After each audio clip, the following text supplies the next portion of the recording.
రాబోతున్నటువంటి ఉగ్రత దినానికి నీ కుటుంబాన్ని నువ్వు అలానే భద్రపరచుకోవాల్సి ఉంది. నేను చెప్పేది సీరియస్గా తీసుకుంటే ధన్యులు, టేక్ ఇట్ ఈజీగా తీసుకుంటే రేపు నాకు సంబంధం లేదు. ఇక్కడ చెప్పానా లేదన్నది ముఖ్యం.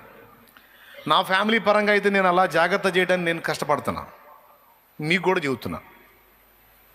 నా సృష్టికర్త చిత్తాన్ని నెరవేర్చడానికి నేను అంకితం అయ్యా. దానికోసం కొంత ఖర్చు వెలజల్లించాలి, కొంత ప్రయాసపడాలి, కొన్నిటిని మానుకోవాలి, కొన్నిటిని కంట్రోల్ చేసుకోవాలి, కొన్ని సౌఖ్యాలను కొన్ని ఆనందాలని కోల్పోవాలి. మరి కరగకపోతే, కొవ్వొత్తి కరగకపోతే మరి వెలుగు ఎక్కడ? సో వెలుగుతుంది అంటే డౌట్ లేదు, అది కరుగుతుందని అర్థం. కరగని దాని దగ్గర వెలుగు ఉండదు.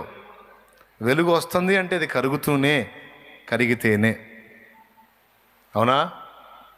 నీ కుటుంబానికి, సమాజానికి, సంఘానికి ఒక దీపంలా నువ్వు ఉండాలంటే తమ్ముడా, కొన్ని విషయాల్లో కరిగిపోక తప్పదు నాయన. చెల్లి, కొన్ని విషయాల్లో కరగాలరా.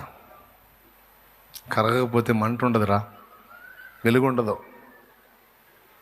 నేను కరగటానికి ఇష్టపడదంటే కాదమ్మా, కొన్ని విషయాల్లో కరిగిపోవాలి, కొన్ని చంపుకోవాలి, కొన్ని కంట్రోల్ చేసుకోవాలి.